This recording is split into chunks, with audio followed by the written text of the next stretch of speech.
자, 우리 성경 주요 본문 80의 세 번째 본문이죠. 창세기 3장 말씀 같이 이 시간 함께 은혜를 나누도록 하겠습니다. 창세기 3장 1절입니다. 그런데 뱀은 여호와 하나님이 지으신 들짐승 중에 가장 간교하니라. 뱀이 여자에게 물어 이르되 하나님이 참으로 너희에게 동산 모든 나무의 열매를 먹지 말라 하시더냐. 네, 2장까지는 이제 창조의 그 이야기들이 담겨져 있죠. 그리고 이제 3장에서 드디어 이 뱀이 사탄의 모습들이, 악의 모습들이 드디어 나타납니다. 그리고 나서 인간이 어떻게 타락했는지를 이 3장에 설명하고 있는데, 바로 이 뱀은 성경 여러 군데에서 바로 이 사탄 마귀를 상징하거든요. 그래서 마귀가 하나님으로부터 돌아선 그러한 천사 중에 타락한 천사죠. 그 여자에게 물었습니다. 하나님이 정말로 너희에게 동산 모든 나무의 열매를 먹지 말라 하시더냐. 2절 여자가 뱀에게 말하되 동산 나무의 열매를 우리가 먹을 수 있으나 동산 중앙에 있는 나무의 열매는 하나님의 말씀에 너희는 먹지도 말고 만지지도 말라 너희가 죽을까 하노라 하셨느니라. 동산 중앙에 있는 이 나무의 열매는요, 먹지도 말고 만지지도 말라 그랬어요. 접근하지 말라 그랬어요. 그러니까 이건 뭘 상징하냐면 하나님과 우리 사이에 우리 인간들이 넘지 말아야 될 그 영역이 있다는 거죠. 그 누구에게나 다 어떤 관계든지 넘지 말아야 될 분명한 선이 있는 거예요. 그 선 안에서 관계가 형성되는 거지 자기 마음대로 막 했다가는 관계 형성되지 않습니다. 친구 관계도 넘지 말아야 될, 그렇죠? 먹지도 만지지도 말아야 될 그 생명나무의 열매와 같은 그 부분들이 분명히 있습니다. 그렇죠? 친구도 있고, 그리고 연인 사이에도 있겠죠. 부부 사이에도 있습니다. 넘지 말아야 될 부분들. 그런 것들 지킴으로 인해서 관계 형성되는 거거든요. 그 마찬가지로 우리 하나님과 인간의 관계가 형성되려면 반드시 서로 간에 지켜야 될 영역이 있어야지 서로의 신뢰 관계, 사랑의 관계가 계속 유지가 되는 거예요. 그런데 인간은 내 마음대로 간 거죠. 친구 사이에도 한 사람이 자기 마음대로 해버린 거죠. 사랑의 언약을 맺었다. 그렇죠? 부부 사이에도 또는 뭐 사랑하는 사람 관계에 있어서도 사랑의 언약을 맺고 서로 선한 그 사이로 정말 그렇게 있자고 약속을 했는데도 그것들을 깨버린 거죠. 그 영역을 얘기하고 있는 거예요. 근데 사탄은 뱀이 뭐라 그랬죠? 야, 정말로 그러냐 하고 그것에 대해서 한 번 더 의심하게끔 만드는 겁니다. 4절 뱀이 여자에게 이르되 너희가 결코 죽지 아니하리라. 문제는 뭐냐면 3절에서 보면은 이 열매를 먹었을 때는 우리가 죽는다는 거죠. 관계가 깨진다는 것은 바로 죽음을 의미하는데요. 왜냐하면 사람 간의 관계에 있어서는 어떻습니까? 그냥 헤어지면 끝이죠.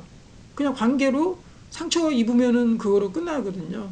그런데 하나님과 인간의 관계는요, 인간의 생명은 하나님께로부터 나왔기 때문에 그 관계가 깨지는 순간 생명이 있는 인간은 어떻게 됩니까? 바로 그 생명이 깨져버리는 거죠. 그래서 죽음이 온 거죠, 사실은. 그래서 죽음은요, 우리 인간에게 있어서 굉장히 낯설은 겁니다.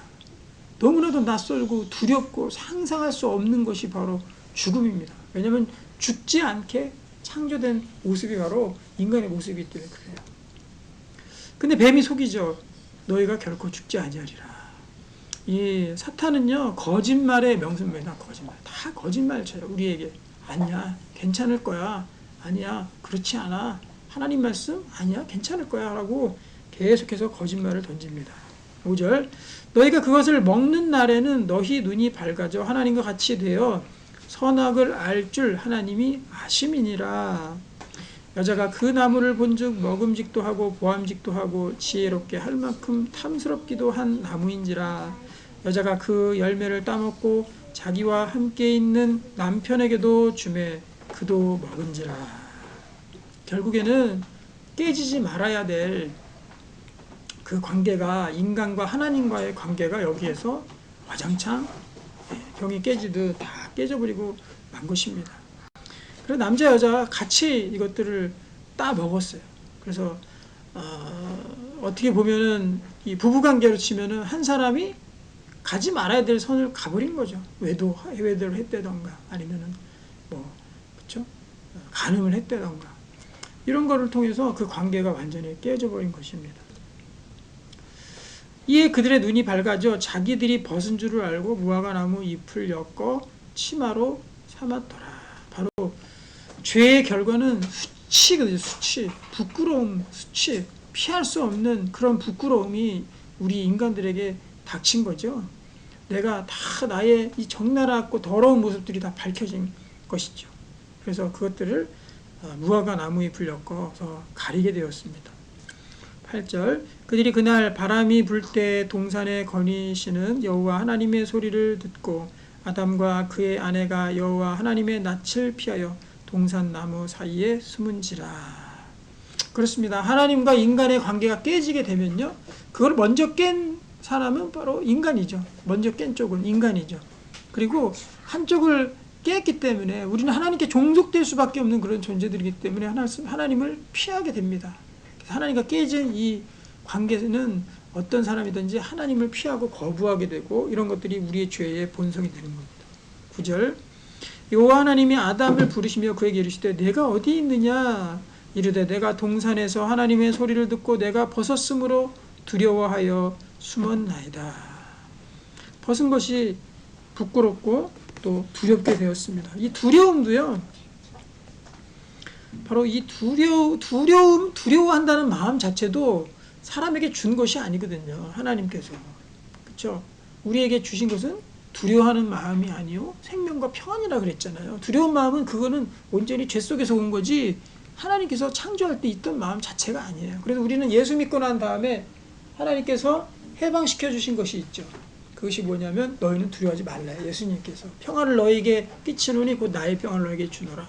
너희는 마음에 근심하지도 말고 두려워하지도 말라. 그 두려움 너희 것이 원래 아니었어 하고 완전히 먼저 그 두려움을 깨지시고 그 다음에 해방시켜 주신 거죠. 근데 여전히 우리는 죄 가운데 있기 때문에 두려워할 때가 있는 거죠. 이 두려움으로부터 해방되는 그 해방의 자유함을 맛보시길 바랍니다. 자, 이르시되 누가 너희의 벗었음을 내게 알렸느냐 내가 내게 먹지 말라 명한 그 나무 열매를 내가 먹었느냐. 아담이 이르되 하나님이 주셔서 나와 함께 있게 하신 여자 그가 그 나무 열매를 내게 주므로 내가 먹었나이다. 그렇죠. 이 죄를 지은 이 심각한 후유증은 뭐냐면 죄를 또한 다른 사람이 전가하는 거예요. 자기가 회피하는 거예요. 자기 자신이 회개하지 않는 겁니다. 다른 사람의 탓으로 돌려버리는 거죠. 13절 여호와 하나님이 여자에게 이르시되 내가 어찌하여 이렇게 하였느냐. 여자가 이르되 뱀이 나를 꿰므로 내가 먹었나이다. 14절 여호와 하나님이 뱀에게 이르시되 내가 이렇게 하였으니 내가 모든 가축과 들의 모든 짐승보다 더욱 저주를 받아 배로 다니고 살아있는 동안 흙을 먹을지니라. 뱀에게도 저주를 했습니다. 아마 이 뱀을 통해서 사탄이 역사했겠죠. 내가 너로 여자와 원수가 되게 하고 내 후손도 여자의 후손과 원수가 되게 하리니. 자, 여기 보면 이제 3장 15절, 창세기 3장 15절 굉장히 중요한 말씀이 나오는데요. 내가 너로 여자와 원수가 되게 한다. 이것은 뭐냐면 인간과 사탄의 그러한 원수 관계로 깨어지게 된다는 거죠. 그리고 내 후손도 여자의 후손과 또 사탄과의 그런 원수가 된다라는 거, 그런 것들을 이야기하고, 그리고 이제 여자의 후손은 내 머리를 상하게 할 것이다 이렇게 나오죠. 여자의 후손이 이 하와의 후손 중에 한 사람이 바로 사탄의 머리를 상하게 할 것이다. 사탄을 완전히 멸하게 할 것이다 라는 것이 바로 창세기 3장에서 벌써 나오고 있어요. 이 여자의 후손은 누구입니까? 바로 예수 그리스도시죠. 예수 그리스도께서 이 여자의 하와의 후손 수천 년이 지난 이후에 오시는 그 예수님을 통해서 바로 사탄의 머리가 상해질 것입니다. 그것을 우리는 이미 이제 믿고 성취가 되었습니다. 너는 그의 발꿈치를 상하게 할 것이니라 하시고, 여자의 후손은 내 머리를 상하고 너는 여자의 발꿈치를 상하게 할 것이다. 그죠? 그의 발꿈치를 상하게 한다는 말은 바로 예수 그리스도가 십자가에 못 박히실 그 고난을 이야기하는 거죠. 16절, 또 여자에게 이르시되 내가 내게 임신하는 고통을 더 크게 더하리니 내가 수고하고 자식을 낳을 것이며 너는 남편을 원하고 남편은 너를 다스릴 것이니라 하고, 또 여자에게도 죄에 대한 저주가 있게 됐죠.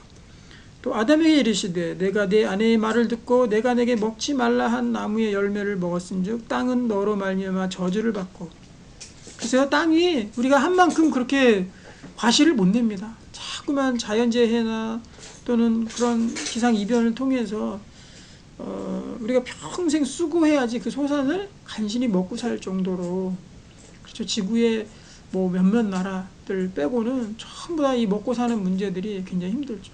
또 그 가운데서도 정말로 천국과 같이 그렇게 에덴 동산처럼 그렇게 아무 걱정 없이 먹을 수 있는 그런 곳은 이 세상에 없습니다. 그렇게 저주를 받았다는 거죠. 18절, 땅이 내게 가시덤불과 엉겅퀴를 낼 것이라. 내가 먹을 것은 밭의 채소인즉 내가 흙으로 돌아갈 때까지 얼굴에 땀을 흘려야 먹을 것을 먹으리니 내가 그것에서 취함을 입었음이라. 너는 흙이니 흙으로 돌아갈 것이니라 하시니라. 그렇죠. 아무리 땀을 흘려도 땅은 그 먹을 것을 잘 내지 않는다는 거예요. 그리고 가시덤불과 엉겅퀴를 낼 것이고, 우리가 땀을 흘려도 한껏 먹을 수 없는 간신히 먹고 사는 그런 속에 있을 수밖에 없다는 거예요. 자, 20절, 아담이 그의 아내의 이름을 하와라 불렀으니 그는 모든 산자의 어머니가 됨이라. 여호와 하나님이 아담과 그의 아내를 위하여 가죽옷을 지어 입히시니라. 이것도 바로 복음을, 그 원시복음이라고 하는 복음이 이곳에서 또 나옵니다. 21절에도 하나님께서 그 부끄러워하는 두 사람, 무화과 나무 잎으로 그냥 간신히 가리고 되는, 수치를 가리고 되는 그 두 사람을 위해서 동물을 잡은 그 가죽 옷으로 하나님께서 직접 가죽 옷을 지어서 입혀 주셨다는 거죠. 부끄러움을 가리게, 죄를 가리게 해주셨다는 거예요. 용서를 하신 거죠. 죄를. 그래서 가죽 옷이라는 건 어떤 가죽의 희생을 나타냅니다. 이 동물의 희생이라는 것은 바로 나중에 이 동물 제사로 드려지게 되죠. 양이나 염소나 소를 잡아서 동물의 제사로 드려지게 되고, 결국 이것은 예수님의 희생의 옷, 예수님의 희생의 옷, 예수 그리스도로 우리는 입었느니라, 그렇게 되어 있어요. 그러니까 예수 그리스도의 그 희생을 통한 옷, 그 옷이 바로 구원의 옷이죠. 결국 거기까지 가게 되는 거죠. 자, 22절, 여호와 하나님이 이르시되 보라, 이 사람이 선악을 아는 일에 우리 중에 하나같이 되었으니 그가 그 손을 들어 생명나무 열매도 따먹고 영생할까 하노라 하시고, 여호와 하나님이 에덴 동산에서 그를 내보내어 그의 근원이 된 땅을 갈게 하시니라. 에덴 동산에서 쫓겨납니다. 이같이 하나님이 그 사람을 쫓아내시고 에덴 동산 동쪽에 그룹들과 두루 도는 불칼을 두어 생명나무의 길을 지키게 하시니라. 아멘. 인간의 타락상입니다. 참 슬프죠. 인간이 왜 하나님과 이렇게 깨어진 관계가 되었는가. 참. 그런데 다행인 것은 하나님께서 우리에게 뭐예요? 하나님께서 우리에게 뭐예요? 예수님의 가죽옷을, 희생의 옷을 입혀주셨다는 그것으로 그냥 위로를 받을 수밖에 없어요. 그리고 이 땅에서 소산을 안 나는 이 땅에서 어떻게든 먹고 살려고 고단한 인생을 사는 사람들이 얼마나 많습니까? 그 고단한 인생길. 하지만 그곳에서도 하나님께서, 그러니까 지금 이 땅에서는요, 우리가 의지할 것은 하나님밖에 없어요. 예수 그리스도 외에는 살아갈 의지 자체가 없는 거예요. 얼마나 감사한 일입니까? 구원을 얻었다는 거, 이러한 심각한 죄의 깨짐을 통해서 구원을 얻었다는 거. 만약에 부부로 따지면은요, 한 사람이 외도를 했습니다. 그런데 그 떠나간 사람을 위해서 그 수치를 가려지게 하기 위해서 어떤 일들을 보상을 해주고, 그렇죠? 그리고 다시 데려온 거죠. 다시 데려와서 다시 새로운 관계를 회복시키기 위해서 자기 아들을 하나님께서 희생시키는 거죠. 대단한 하나님.